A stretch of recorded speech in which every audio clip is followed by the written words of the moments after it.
Hello बच्चों, अपना lesson number 5 चल रहा था रासायनिक अभिक्रिया एवं समीकरण, केमिकल रिएक्शन एंड इक्वेशन।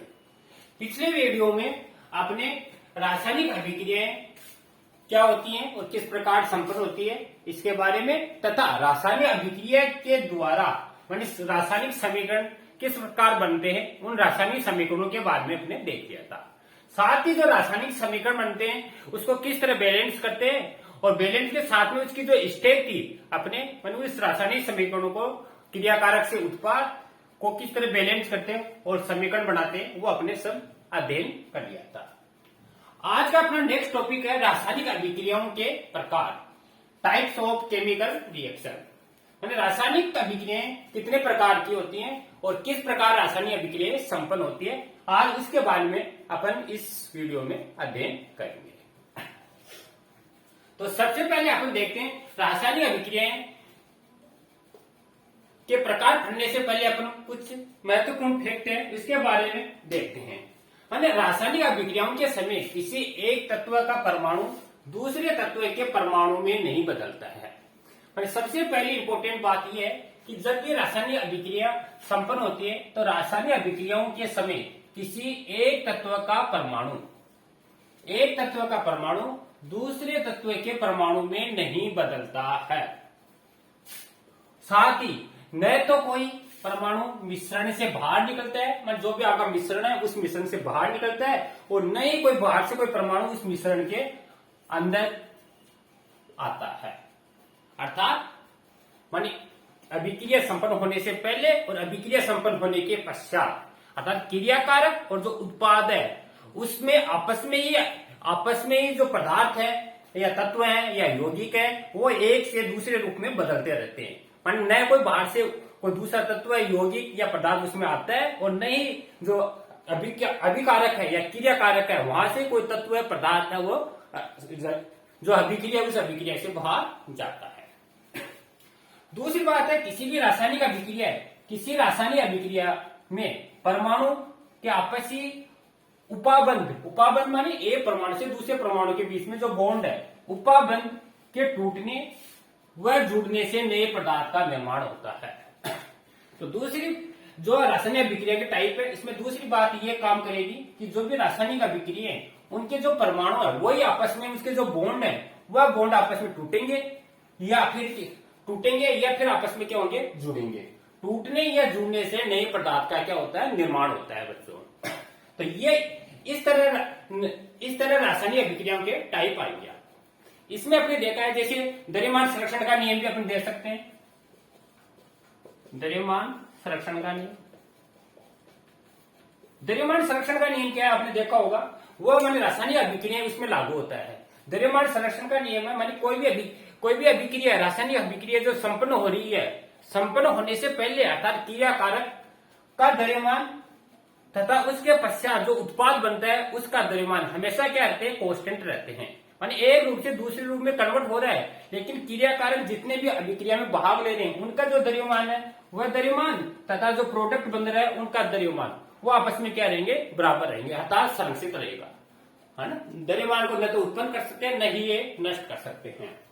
तो ये इसमें बताना चाह रहा है। अब इसके बाद में रासायनिक अभिक्रियाओं में जो नए पदार्थ का निर्माण होता है, नए पदार्थ के निर्माण में इसमें जो नए पदार्थ है या तो उत्पाद बनेगा या आपका क्या होगा, जो क्रियाकारक है वह क्रियाकारक टूट के नए पदार्थ का क्या करेगा, इसमें निर्माण करेगा। तो इसके बाद में अपन देखते हैं रासायनिक अभिक्रियाओं के प्रकार में सबसे पहले लेते हैं संयोजन अभिक्रिया।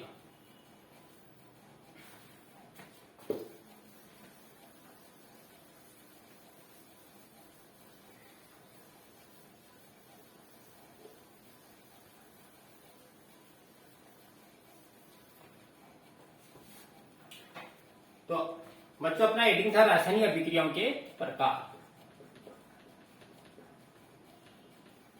रासायनिक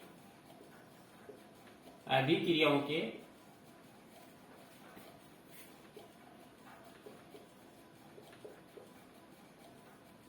प्रकार, ये अपना टॉपिक था बच्चों। अब रासायनिक अभिक्रिया के जो प्रकार है इसमें अपना सबसे पहला टॉपिक लेते हैं संयोजन अभिक्रिया। पहला है संयोजन अभिक्रिया।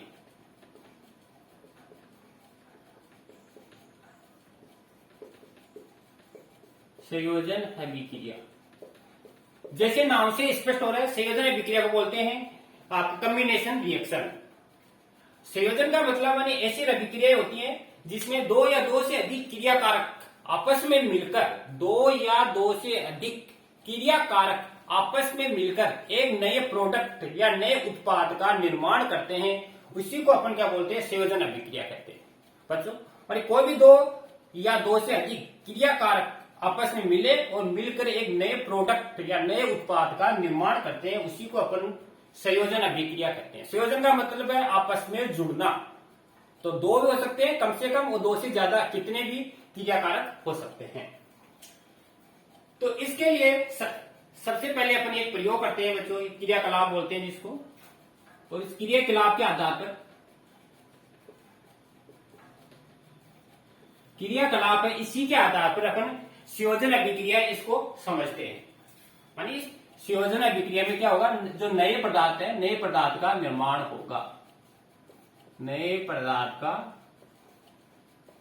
निर्माण होगा। मानी दो या दो से अधिक क्रियाकारक है या आपस में जुड़ेंगे और जुड़ के एक नए उत्पाद का निर्माण करेंगे, जिसको अपन बोलते हैं नया पदार्थ। अब क्रियाकलाप क्या है, इसके लिए अपन ये क्या करते हैं, एक बीकर लेते हैं। जैसे ये कोई एक बीकर है, एक बीकर लेते हैं। इस बीकर के अंदर कैल्शियम ऑक्साइड के क्रिस्टल डाल देते हैं।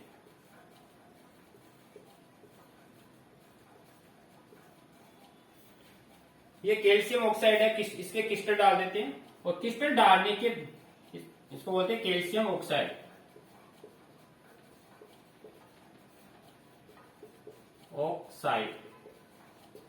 जिसको CaO बोलते हैं। कैल्शियम ऑक्साइड के इसमें क्रिस्टल डाल देते हैं। और क्रिस्टल डालने के पश्चात ये बीकर है, इसमें क्या करते हैं, धीरे धीरे अपन जल मिलाते हैं, ऊपर से जल डालते हैं इसमें।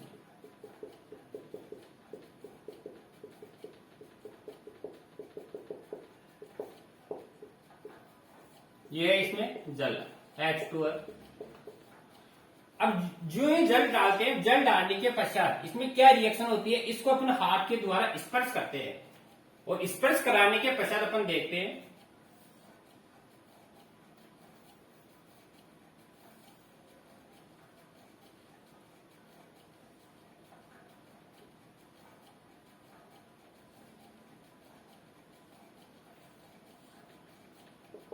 अपने क्या हाथ के द्वारा इसको स्पर्श किया, इसको स्पर्श करते हैं यहां से। और स्पर्श करने के पश्चात अपन देखते हैं कि जो बीकर है वो बीकर क्या हो जाता है, गर्म हो जाता है,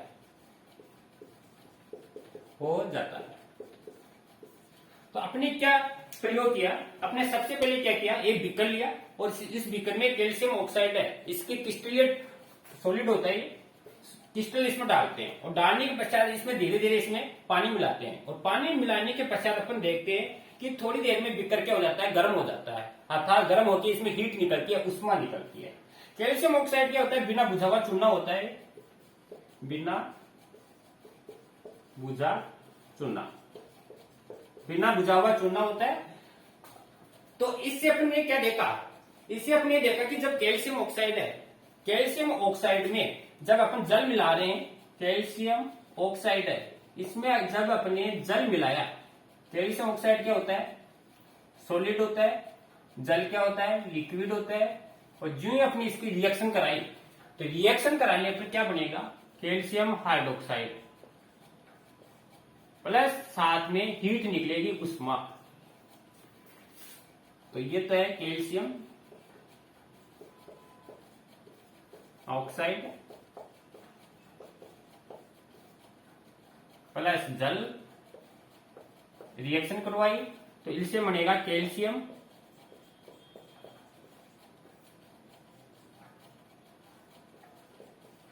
हाइड्रोक्साइड और साथ में हीट, उष्मा। और इसको बोलते हैं बिना बुझा चूना, बिना भुजा चूना, और ये कहलाता है बुझा हुआ चूना। तो ये बच्चों काफी बार एग्जाम क्वेश्चन पूछ भी लेते हैं। जो बिना बुझा हुआ चूना है उसका रासायनिक सूत्र क्या होता है, कैल्शियम ऑक्साइड। बुझा हुआ चूना है, इसका फॉर्मूला क्या होता है, कैल्शियम हाइड्रोक्साइड CaOH का होल ट्वाइस। तो अपनी क्या किया, बीकर लिया, बीकर में कैल्शियम ऑक्साइड के टुकड़े डाले और फिर इसमें जल डाला। जल डालने के पश्चात धीरे धीरे जल डालना। जल डालने के पश्चात अपन देखते हैं कि बीकर गर्म हो जाता है और गर्म होकर इसमें हीट निकलती है, उष्मा निकलती है। तो इसको रिएक्शन के रूप में लिखे तो कैल्शियम ऑक्साइड प्लस जल, अर्थात बिना बुझा हुआ चूना किसमें कन्वर्ट हो गया, कैल्शियम ऑक्साइड और जल में। तो अपनी क्या देख रहे हैं, इसमें अपन देख रहे हैं कि दो क्रिया कारक है, कैल्शियम ऑक्साइड और जल, और दो क्रिया कारक आपस में जुड़कर एक नए प्रोडक्ट, नए पदार्थ का क्या करें, निर्माण कर रहे हैं। तो नए पदार्थ का निर्माण कर रहे हैं और साथ में क्या निकल रही है, हीट निकल रही है, उष्मा निकल रही है। तो ये कौन सी अभिक्रिया हो गई, संयोजन अभिक्रिया हो गई। इसमें दो या दो से अधिक क्रिया कारक आपस में जुड़े और जुड़ के एक नए पदार्थ का क्या किया, निर्माण किया। तो इसलिए इस अभिक्रिया को अपन बोलते हैं संयोजन अभिक्रिया। तो इस अभिक्रिया को अपन लिख सकते हैं, तो इसको अपन लैंग्वेज में लिखे, जब परिभाषा के रूप में, जब दो या दो से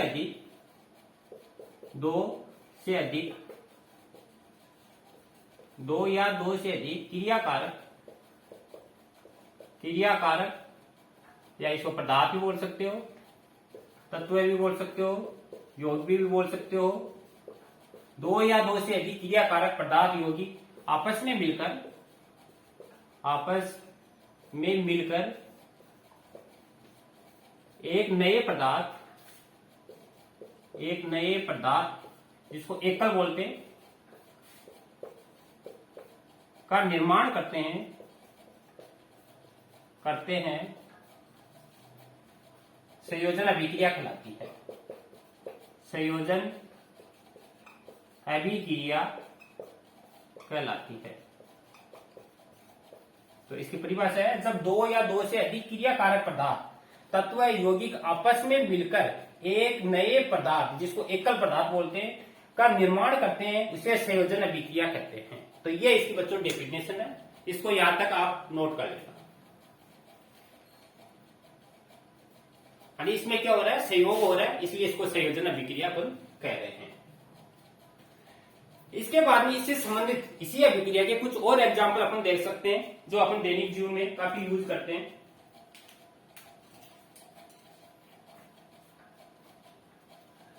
तो इसके और एग्जाम्पल में जैसे आएंगे अपने कोयले का दहन है। कोयले के दहन में जैसे कार्बन है, कार्बन की ऑक्सीजन के साथ अभिक्रिया कराते हैं तो कार्बन डाइऑक्साइड गैस बनती है। दूसरी है अपन हाइड्रोजन को ऑक्सीजन के साथ में अभिक्रिया कराते हैं तो जल बनता है। तो इसके अन्य एग्जाम्पल भी अपन लिख सकते हैं। यहां तक आप कर देते हैं।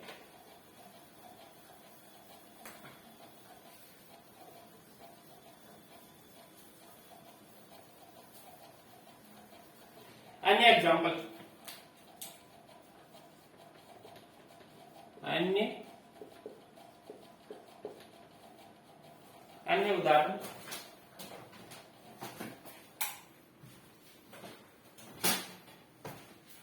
में जैसे पहला है कोयले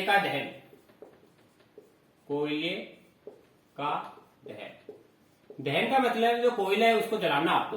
तो कोयले का दहन क्या होता है, जैसे कार्बन है, कार्बन को ऑक्सीजन की उपस्थिति में, कार्बन क्या होता है, सॉलिड होता है, ऑक्सीजन क्या होती है, O2, ऑक्सीजन गैस होती है। जो एक और कार्बन की ऑक्सीजन के साथ अभिक्रिया करवाते हैं तो ये बनती है CO2 गैस। तो यह अभिक्रिया भी क्या हो रही है, एक संयोजन अभिक्रिया का एग्जाम्पल है। जब कार्बन है, कार्बन की ऑक्सीजन के साथ रिएक्शन करवाई जाती है तो दो या दो से अधिक क्रिया कारक है आपस में जुड़ रहे हैं और जुड़ के एक नए प्रोडक्ट कार्बन डाइऑक्साइड गैस का निर्माण कर रहे हैं। इसी तरह अपन दूसरी और लिख सकते हैं, जैसे हाइड्रोजन है H2, हाइड्रोजन क्या होती है, गैस होती है। हाइड्रोजन गैस में अगर अपन ऑक्सीजन है, ऑक्सीजन गैस प्रोवाइड करें तो ऑक्सीजन जब गैस प्रोवाइड करते हैं तो ये बनता है जल, H2O लिक्विड। अब इसमें देखो बैलेंस करना है, इसमें दो हाइड्रोजन के, इसमें दो है, ऑक्सीजन के दो है लेकिन इसमें एक है। तो अपन क्या करेंगे, इसको 2 से मल्टीप्लाई कर देंगे, तो 2 2 4, लेकिन यहाँ पर अपने क्या है, सॉरी इसको 2 से नहीं, हाइड्रोजन को 2 से मल्टीप्लाई कर देंगे, तो हाइड्रोजन के 4 हो गए, तो यहाँ से 2 लगा देंगे। तो ये अभिक्रिया भी किसकी एग्जाम्पल है, कोयले का दहन है, हाइड्रोजन और ऑक्सीजन ने आपस में मिलकर जल का निर्माण किया, ये भी संयोजन अभिक्रिया का ही एग्जाम्पल है। और भी अपन कई और एग्जाम्पल देख सकते हैं, जैसे तीसरा एग्जाम्पल देख सकते हैं, या इस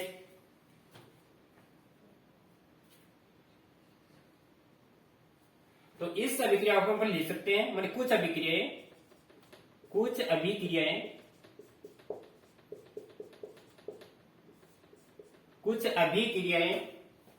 उत्पाद के साथ, कुछ अभिक्रियाओं में उत्पाद के साथ, अभी आपने देखा था पीछे वाली अभिक्रिया में कैल्शियम ऑक्साइड है, और कैल्शियम ऑक्साइड की जब रिएक्शन हुई थी तो उसमें अपने देखा था कैल्शियम हाइड्रोक्साइड प्लस उष्मा बन रही थी। तो कुछ अभिक्रियाओं में क्या होता है, उत्पाद के साथ उष्मा भी निकलती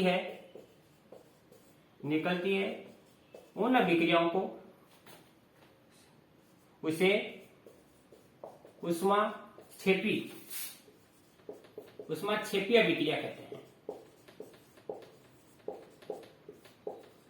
तो ये भी इंपॉर्टेंट फैक्ट है, ये भी आपको याद रखना है। यानी कई अभिक्रिया ऐसी होती हैं जिसमें उष्मा भी क्या होती है, अभिक्रिया के साथ में निकलती है। मानी अभिक्रिया जब संपन्न हो रही है, संपन्न होने के साथ में जो प्रोडक्ट बनता है, तो उस प्रोडक्ट के साथ में हीट भी क्या निकलती है, उष्मा भी निकलती है साथ में। तो उस अभिक्रिया को अपन बोलते हैं उष्मा छेपी, उष्मा का साथ में निकलना। इसका और अपना एग्जाम्पल देख सकते हैं, जैसे प्राकृतिक गैस का दहन होता है, प्राकृतिक गैस का दहन, प्राकृतिक गैस का दहन, यह भी इसी का एग्जाम्पल है संयोजन अभिक्रिया का। प्राकृतिक गैस का दहन में क्या होती है, मेथेन होती है, मेथेन CHO4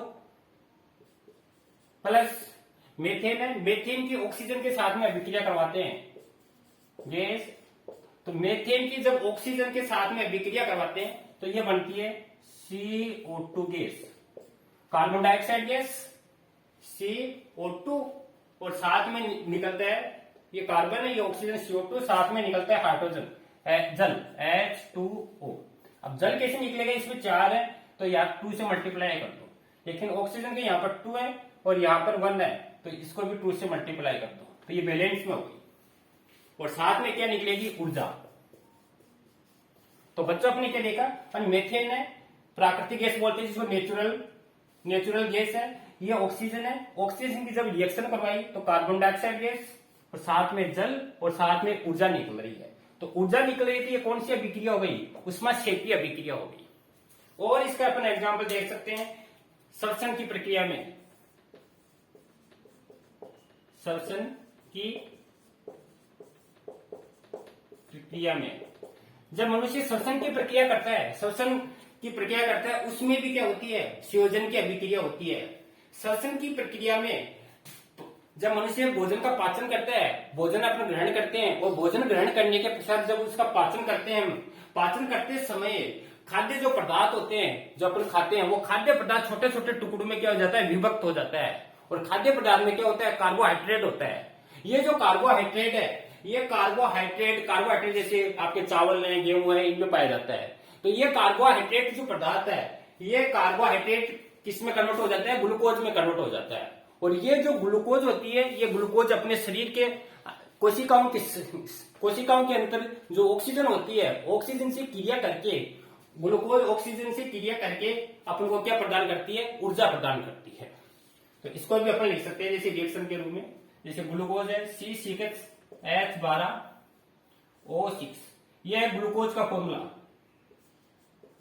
ग्लूकोज, ये जो ग्लूकोज है, ये ग्लूकोज शरीर के अंदर जो ऑक्सीजन है, उस ऑक्सीजन से क्रिया करके क्या बनाती है, देखो, एक तो बनाती है carbon dioxide gas CO2, carbon dioxide gas, साथ ही में जल H2O, और प्लस में ऊर्जा हीट निकलती है। अब इसको बैलेंस करते हैं। ऑक्सीजन के 6 परमाणु हैं, यहां पर 2 हैं, तो इसको 6 से मल्टीप्लाई कर दिया, 6 दूनी 12, तो ये भी 12 हो गए, 6 दूनी 12। लेकिन ये 6, तो इसको 6 से मल्टीप्लाई कर दिया, हाइड्रोजन के 12 है, यहाँ पर 12 है, कार्बन के 6, ये कार्बन के 6, तो रिएक्शन बैलेंस में हो गई। तो ये रिएक्शन भी क्या है, ये भी आपकी संयोजन अभिक्रिया है, और साथ में इसमें उष्मा निकल रही है, तो उष्मा निकली है तो क्या होगी, उष्मा क्षेत्रीय अभिक्रिया होगी। तो बच्चों ये अपने रासायनिक अभिक्रिया में संयोजन अभिक्रिया, कॉम्बिनेशन ऑफ रिएक्शन, उन रिएक्शन के बारे में अपन देखा, एक क्रियाकलाप किया, और उसके बाद इसके काफी एग्जाम्पल अपने देखे। तो ये यहां तक नोट करना। इसके बाद अपन नेक्स्ट अभिक्रिया पढ़ते हैं, वियोजन अभिक्रिया।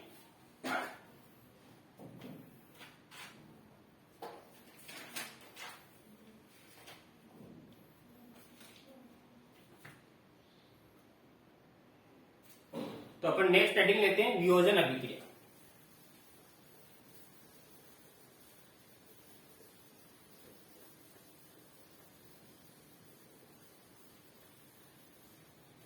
सेकेंड नंबर की है वियोजन अभिक्रिया।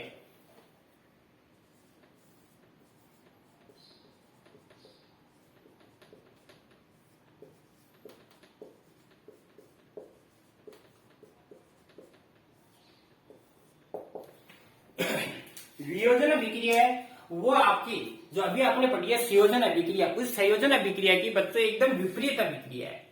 संयोजन में क्या हो रहा था, दो या दो से अधिक क्रियाकारक आपस में जुड़कर उत्पाद का निर्माण कर रहे थे। इसमें क्या होगा, इसमें आपका जो क्रियाकारक है, उत्पाद है, वह छोटे छोटे टुकड़ों में विघटित हो जाएगा, अर्थात टूट जाएगा, जिसको अपन बोलते हैं वियोजित हो जाना, मन वियोजित हो जाएगा। तो इसलिए ये जस्ट उसके विपरीत है। तो इसमें जो अभिकारक है, इसमें अभिकारक नए छोटे छोटे पदार्थ में टूट जाएगा, यानी इसमें अभिकारक है वो नए छोटे छोटे पदार्थों में क्या हो जाता है, टूट जाता है। अब इसके लिए भी अपने क्रियाकलाप करते हैं, प्रयोग है, उस प्रयोग के द्वारा अपन समझते हैं। सबसे पहले एक प्रयोग करते हैं, क्रियाकलाप। क्रियाकलाप क्या है, क्रियाकलाप में एक कम्थन नली लेते हैं। सबसे पहले तो एक ये स्टैंड है, और इस स्टैंड पर बुन्नर ज्वाला एक स्टोव है, और स्टोव पर कोई एक बुन्नर ज्वाला है।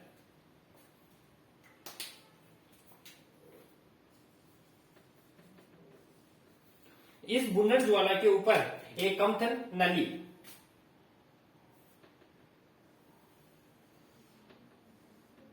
ये कम्थन नली है, और इसमें छोटे छोटे यहां पर टुकड़े होते हैं फेरस सल्फेट के, बुन्नर ज्वाला।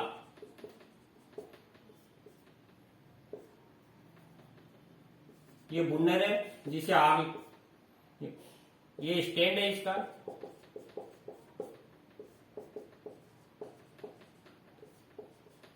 ये कम्थन नली है, और ये जो अंदर आपको क्रिस्टल के रूप में दिखाई दे रहे हैं, ये क्रिस्टल के रूप में फेरस सल्फेट है,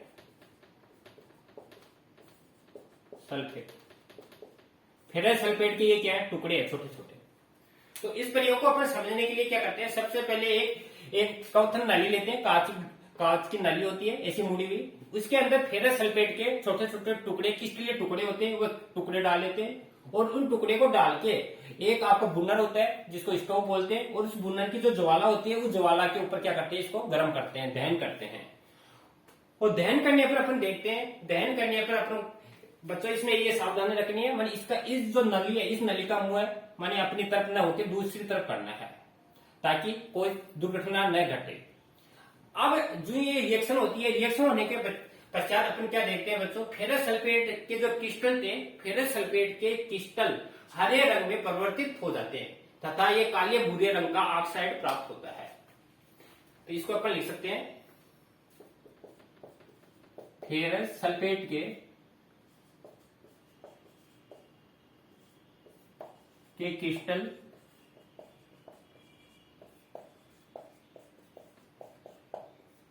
हरे रंग में, फेरस सल्फेट के क्रिस्टल हरे रंग में परिवर्तित हो जाते हैं,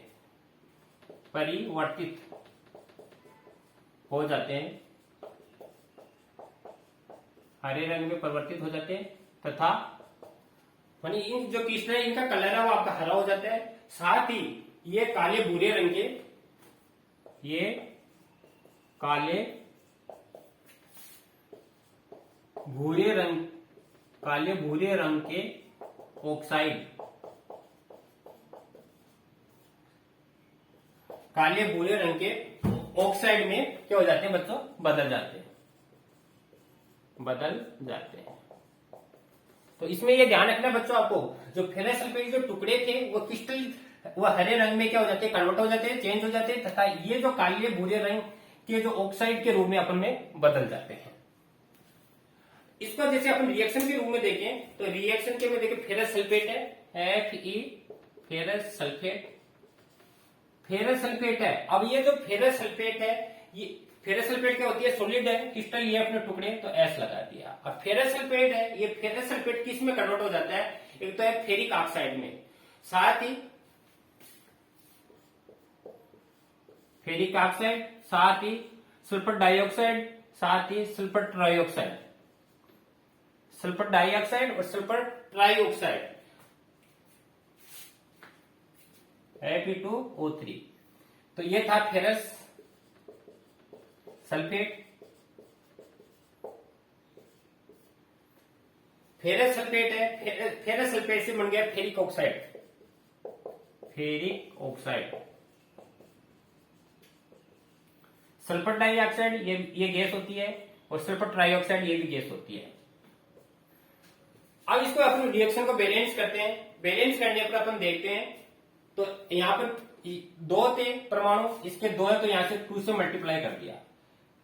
सल्फर के 2 हैं तो सल्फर के 2 हो गए, ऑक्सीजन के 3 और 2 5 और 3 8, यहां पर 4 दूनी 8। तो ये रिएक्शन अपनी क्या हो रही है, बैलेंस में हो रही है। तो इस अभिक्रिया में अपन क्या देख रहे हैं, जो फेरस सल्फेट था ये फेरस सल्फेट है, मान ये क्रियाकारक था, क्रियाकारक है छोटे छोटे प्रोडक्ट उत्पाद, फेरिक ऑक्साइड, सल्फर डाइऑक्साइड और सल्फर ट्राइऑक्साइड में छोटे छोटे उत्पादों में क्या हो रहा है, वियोजित हो रहा है अर्थात टूट रहा है।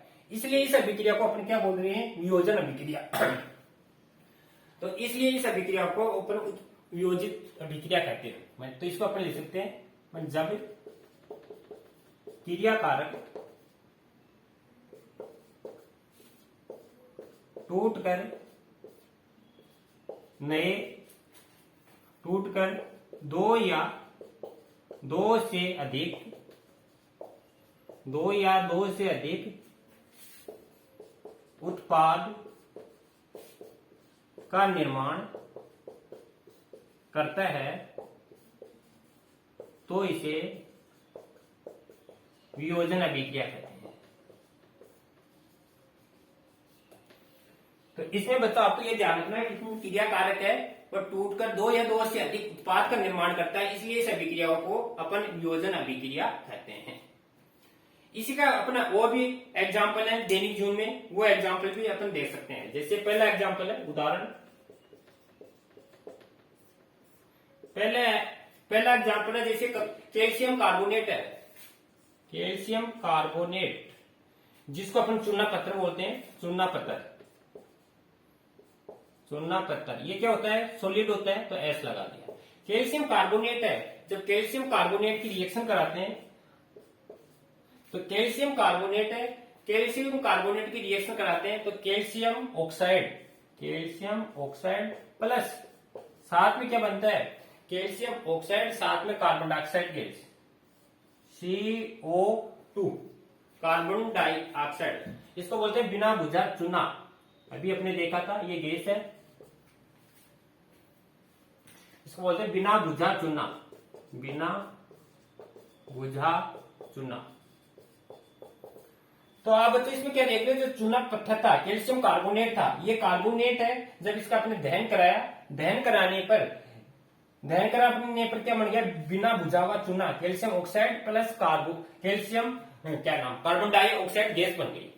अब इसमें एक क्रियाकारक था, क्रियाकारक क्या हो गया, छोटे छोटे उत्पाद में क्या हो गया, बदल गया, इसलिए क्या है, वियोजन अभिक्रिया का एग्जाम्पल है। और ये उष्मा, ये हीट दे रहे हैं, इसके उष्मा की उपस्थिति में हुई है, इसलिए इसको उष्मीय वियोजन अभिक्रिया भी बोलते हैं, उष्मीय वियोजन अभिक्रिया, वियोजन अभिक्रिया। आपने क्या देखा था, जो संयोजन अभिक्रिया होती है, संयोजन अभिक्रिया में हीट बाहर निकल रही थी बच्चों, लेकिन इसमें क्या हो रहा है, इस वियोजन में अपने हीट दे रहे हैं, उष्मा दे रहे हैं, उष्मा की उपस्थिति में अभिक्रिया संपन्न हो रही है, इसलिए इसको उसमें वियोजन अभिक्रिया कहते हैं। इसके और भी एग्जाम्पल है, और एग्जाम्पल अपन देख सकते हैं, इसको नोट करना। इसके पश्चात अपन और एग्जाम्पल देखते हैं।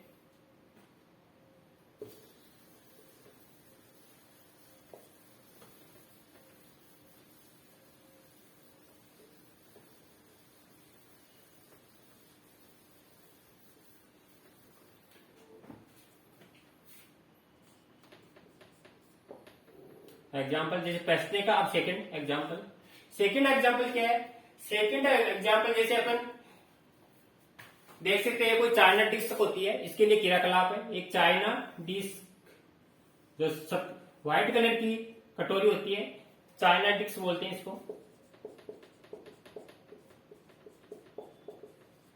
चाइना डिस्क है, इस चाइना डिस्क में सिल्वर क्लोराइड है। ये सिल्वर क्लोराइड के कुछ क्रिस्टल इसमें लेते हैं अपन, इसको बोलते हैं AgCl, silver chloride. Silver chloride के कुछ इसमें क्रिस्टल लेते हैं, और सिल्वर क्लोराइड के क्रिस्टल लेने के पश्चात इस पर क्या करते हैं, सूर्य का जो प्रकाश है, इस चाइना डिस्क को अपनी जो खिड़की होती है या रोशनदान है, उस रोशनदान के पास में रख देते हैं, और जो सूर्य का प्रकाश है वह सूर्य का प्रकाश इस पर आने देते हैं। अब सूर्य का प्रकाश जो इस पर आता है, तो सूर्य के प्रकाश आने के पश्चात अपन देखते हैं कि सिल्वर क्लोराइड है, इस सिल्वर क्लोराइड के जो कलर है, रंग है, इसमें क्या परिवर्तन होता है, इसका जो रंग है ये परिवर्तित हो जाता है, अर्थात रंग बदल जाता है। और रंग बदल के क्या बन जाता है, सिल्वर क्लोराइड को देखते हैं तो गुस्सा रंग, इसका है गुस्सा रंग। ये गुस्सा रंग का अपन सिल्वर क्लोराइड का जो कलर था वह गुस्सा रंग के रूप में प्राप्त होता है, और जो सिल्वर थी ये धातु के रूप में अपन को प्राप्त होती है, Ag। अब इस C को अपन रिएक्शन के रूप में लिखें तो सिल्वर क्लोराइड AgCl, इसके क्रिस्टल ये थे। अब सूर्य के प्रकाश में अपने अभिक्रिया करवाई तो इससे क्या बन गया, सिल्वर सॉलिड के रूप में, साथ में क्लोराइड Cl2, तो 2 से यहां से मल्टीप्लाई कर दिया तो ये आपको क्या मिली, गैस मिल गई। तो आपने क्या देखा बच्चों, आपने देखा जब सिल्वर क्लोराइड है, सिल्वर क्लोराइड पर जब सूर्य का प्रकाश आपतित करते हैं, आपतित करने पर जो सिल्वर क्लोराइड है, इस सिल्वर क्लोराइड का जो कलर है, रंग है, वो आपस में क्या हो जाता है, चेंज हो जाता है, बदल जाता है, और कैसा प्राप्त होता है, गुस्सा कलर आपको मिलता है, और सिल्वर धातु के रूप में अपन को प्राप्त हो रही है। तो इसमें अपन क्या देख रहे हैं, ये अभिक्रिया प्रकाश की उपस्थिति में संपन्न हो रही है, प्रकाश की उपस्थिति में, इसलिए इस अभिक्रिया को अपन बोलते हैं प्रकाशीय वियोजन अभिक्रिया। सूर्य के प्रकाश में ये संपन्न हो रही है, इसलिए इसको बोलते हैं प्रकाशीय वियोजन अभिक्रिया। इस अभिक्रिया को बोलते हैं प्रकाशीय वियोजन अभिक्रिया, वियोजन अभिक्रिया। इसी का अपन और भी एग्जांपल देख सकते हैं अपन दैनिक जीवन में, जैसे सिल्वर ब्रोमाइड। दूसरा अपन देख सकते हैं सिल्वर ब्रोमाइड है। अब सिल्वर ब्रोमाइड है, इसको भी प्रकाश की उपस्थिति में दहन कराते हैं तो Ag silver plus bromide, silver plus bromide ये आपको प्राप्त होती है। इसको बैलेंस करते हैं तो 2 कर दिया यहाँ पर 2 और Br2, तो ये गैस होगी आपकी। तो सिल्वर ब्रोमाइड है, ये सॉलिड है, प्रकाश की उपस्थिति में जब अभिक्रिया संपन्न होती है तो सिल्वर बन गया और ब्रोमाइड बन गया। और सिल्वर जो ब्रोमाइड है, सिल्वर ब्रोमाइड है, इसका उपयोग है श्वेत श्याम श्वेत फोटोग्राफी में इसका यूज करते हैं। उपयोग, इसका जो उपयोग है वो करते हैं श्याम श्वेत फोटोग्राफी में, जिसको बोलते हैं ब्लैक एंड व्हाइट फोटो, उसमें इसका यूज किया जाता है। तो ये भी प्रकाश की उपस्थिति में संपन्न हो रही है, इसलिए इसको भी प्रकाशीय वियोजन अभिक्रिया कहते हैं बच्चों। तो ये सारे क्या थे, वियोजन अभिक्रिया अपन पढ़ रहे हैं, उन वियोजन अभिक्रियाओं के बच्चों एग्जाम्पल थे। अभिक्रिया इसमें कई तरह से हो रही है, प्रकाश की उपस्थिति में प्रकाशीय वियोजन हो गया, उष्मा की उपस्थिति में उष्मीय वियोजन हो गया, विद्युत की उपस्थिति में, अगर विद्युत की उपस्थिति में हो रही है तो विद्युतीय वियोजन हो गया, विद्युतीय वियोजन हो गया। विद्युतीय वियोजन में क्या होता है, इसमें इलेक्ट्रोड होते हैं और इलेक्ट्रोड पर रासायनिक अभिक्रिया करवाई जाती है, तो वहां पर देखते हैं तो वह विद्युत की उपस्थिति में हो रही है, तो इसलिए विद्युत वियोजन अभिक्रिया कहलाती है। तो इस तरह वियोजन अभिक्रिया मानी कई तरह से संपन्न होती है। तो जिन अभिक्रियाओं में ऊर्जा अवशोषित, तो इन सब अभिक्रियाओं में अपन क्या देख रहे हैं, ऊर्जा क्या हो रही है, अवशोषित हो रही है, इसलिए इन अभिक्रिया को उष्मा शोषी अभिक्रिया कहते हैं। तो इस परिभाषा को अपन लिख सकते हैं, जिन अभिक्रियाओं में, जिन अभिक्रियाओं में उष्मा का अवशोषण होता है,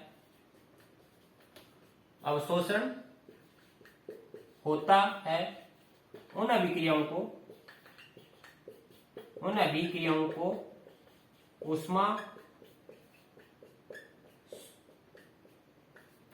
उष्मा शोषी अभिक्रिया कहते हैं। और जिन अभिक्रियाओं में उष्मा का अवशोषण होता है उन अभिक्रियाओं को उष्मा शोषी अभिक्रिया कहते हैं। तो अपने क्या देखा बच्चों, जो आपकी संयोजन अभिक्रिया थी उसमें उष्मा निकल रही थी, इसलिए उसको उष्मा क्षेपीय अभिक्रिया कहते थे, और इन अभिक्रियाओं में उष्मा दी जा रही है और उष्मा लेने के पश्चात अभिक्रिया संपन्न हो रही है, इसलिए इनको उष्मा शोषी अभिक्रिया कहते हैं। तो ये इंपोर्टेंट है, ये दोनों डेफिनेशन आपको याद रखनी है।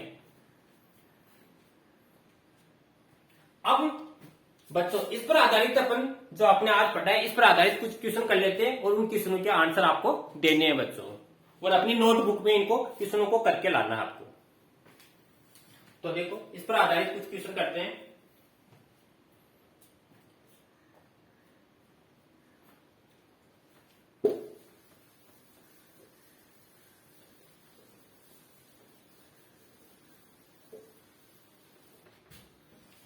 तो इस पर आधारित अपन क्वेश्चन देखते हैं।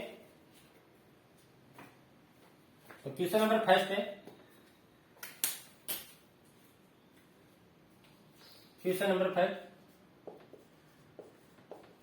किसी पदार्थ, कोई पदार्थ है, अक्ष है, किसी पदार्थ अक्ष के विलयन का उपयोग, के विलयन का उपयोग किसी पदार्थ अक्ष के विलयन का उपयोग सफेदी करने के लिए किया जाता है, सफेदी करने के लिए किया जाता है। माने कोई पदार्थ है, उसका जो यूज है, उसका जो विलयन है, उस विलयन का उपयोग अपन जो कलर करते हैं घरों में, सफेदी करने के लिए किया जाता है। तो इस पर आधारित आपको क्वेश्चन देने हैं। पहला क्वेश्चन ये कह रहा है आपको कि अक्ष का नाम व सूत्र, जो पदार्थ है अक्ष का नाम वह सूत्र बताना है। मतलब कौन सा ऐसा पदार्थ है जिसका अपन सफेदी करने में यूज लेते हैं, पहला क्वेश्चन। दूसरा क्वेश्चन ये है कि पदार्थ अक्ष की जल से अभिक्रिया बतानी है, अक्ष की जो जल है, जल के साथ अभिक्रिया बतानी है। तो ये दोनों क्वेश्चन है, मोस्ट है। तो अक्ष का नाम आपको मालूम है, अभी आपको थोड़ी देर पहले बताया था, आपने देखा था कि अक्ष कौन है जो सफेदी करने में आता है, जिसको बोलते हैं बिना बुझा चूना। तो अक्ष है, अक्ष का नाम क्या है, कैल्शियम ऑक्साइड, कैल्शियम ऑक्साइड। रासायनिक नाम पूछे तो कैल्शियम ऑक्साइड बताना है, सूत्र पूछे थे कैल्शियम ऑक्साइड, जिसको बोलते हैं बिना बुझा चूना, बुझा चूना कहते हैं। दूसरा कह रहा है, ये तो पहले का आंसर हो गया आपका। सेकंड है, सेकंड का आंसर कह रहा है कि जब इसे जल से साथ क्रिया करवाते हैं, तो आपने देखा था कैल्शियम ऑक्साइड है, ये सॉलिड होता है, जल के साथ इसकी रिएक्शन करवाई, ये लिक्विड होती है। जो रिएक्शन करवाई तो क्या बनता है, calcium hydroxide plus calcium hydroxide. Hydrogen के 2 हो गए, ऑक्सीजन के इसमें कितने हो गए, 2 हो गए। तो ऑक्सीजन पूरी आ गई, साथ में हीट निकलती है, उष्मा निकलती है। इसको बोलते हैं बुझा हुआ चूना, बुझा हुआ चूना, चूना। तो ये अपने क्वेश्चन था, इसका सॉल्यूशन था। ऐसे ही और भी अपन क्वेश्चन देख सकते हैं। उष्मा शोषी अभिक्रिया क्या होती है, उष्माशोषी। तीसरा देख सकते हैं उष्माक्षेपीय अभिक्रिया क्या होती है, क्षेपीय अभिक्रिया क्या होती है। चौथा अपन देख सकते हैं वियोजन अभिक्रिया क्या होती है। पांचवा देख सकते हैं संयोजन अभिक्रिया क्या होती है। तो ये सारे क्वेश्चन है, आपको इन सब के आंसर देने और इनको अपनी नोटबुक के अंदर करना है बच्चों। तो आज बच्चों अपने रासायनिक अभिक्रिया, उन रासायनिक अभिक्रियाओं के प्रकार इसके बारे में अपने अध्ययन किया। तो थैंक यू बच्चों।